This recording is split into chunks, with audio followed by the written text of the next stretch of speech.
Chapter 1. The Past and the Future. The train was really flying along now. The buildings, fields and trees all seemed to race by. A bridge shot past the window. Then a station. Hiro put his face nearer the glass to see the name, but they were travelling so fast it was impossible to read.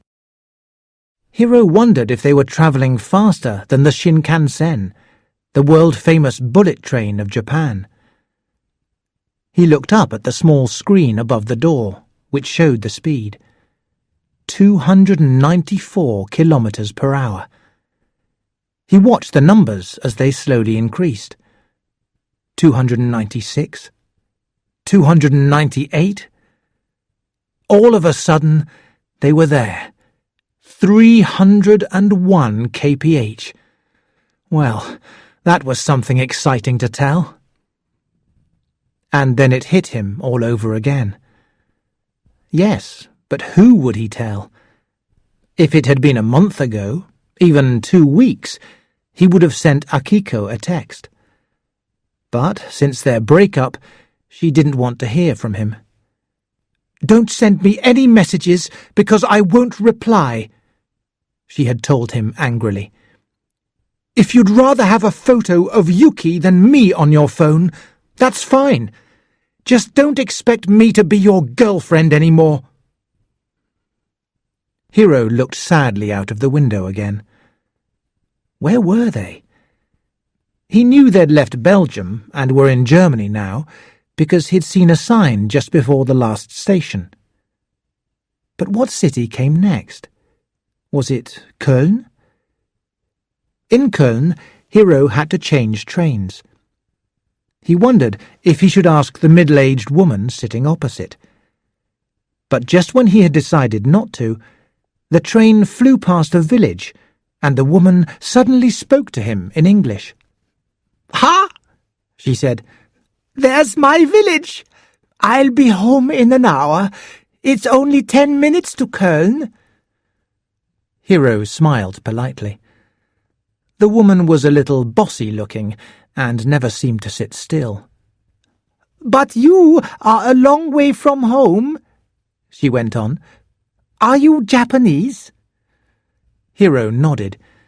He didn't feel much like chatting, but it was clear the woman did. "Yes," he said, "but I'm studying in England. I'm on a study year abroad program. This is my summer holiday." "Very good. And where are you going?" she went on. "Berlin. I have an Interrail ticket," Hiro answered. Then, seeing the confused look on her face, guessed he'd better explain. "That means I can use my ticket to travel anywhere in Europe. Berlin is my first stop." "How exciting! But you're travelling alone. That's very brave." Hiro paused. "My friends," he began. "My friends couldn't come." "Oh, that's too bad," the woman answered. She was about to say something else when her mobile phone rang. She searched excitedly in her bag, then began a loud conversation in German on her phone. Hiro picked up his book. It was an American thriller. He'd brought it with him to practice his English, and with 2 violent murders already, it was quite exciting. But Hiro couldn't read now. He thought sadly about what he'd just told the woman. It wasn't really the truth. The truth was that he and Akiko had planned to have a holiday together, but after their argument, everything had changed. They'd been so happy all the time they'd been together. She was on the same course in England, and they'd met in the first week. And they'd never argued at all. So then to get jealous about a dog, that was just crazy. Hiro reached into his pocket and took out his own mobile phone. With one easy movement, he opened it and watched the screen come to life. For a moment or two, he looked at his screensaver, the picture that appeared when he turned on his phone. It was a photo of Yuki, his beautiful 12-year-old golden retriever, the most wonderful dog in the world. Then he chose My Photos from the menu on the side of the screen. Almost immediately, a picture of Akiko appeared. It was his favourite photo of her, the one at the restaurant where he'd taken her for her birthday. She looked so happy and so pretty. Hiro shook his head and quickly went back to the picture of the dog. The argument had come out of nowhere. They'd been planning a beach holiday in southern Spain. When he'd invited his friends, Ayumu and Daijiro, and their girlfriends, Akiko had seemed happy enough. But then something had changed. He said he wished they could take Yuki as well, and all of a sudden Akiko had got angry. After that, everything Hiro said seemed to make her angrier. She'd started talking about his screensaver, and the next thing he knew, she was shouting that she didn't want to see him ever again. It was just unbelievable. One moment he had a girlfriend, the next he didn't. Now, apparently, she had gone off to Scotland with a couple of her friends. But he wasn't even sure of that. Their 8-month relationship had just exploded like a bomb.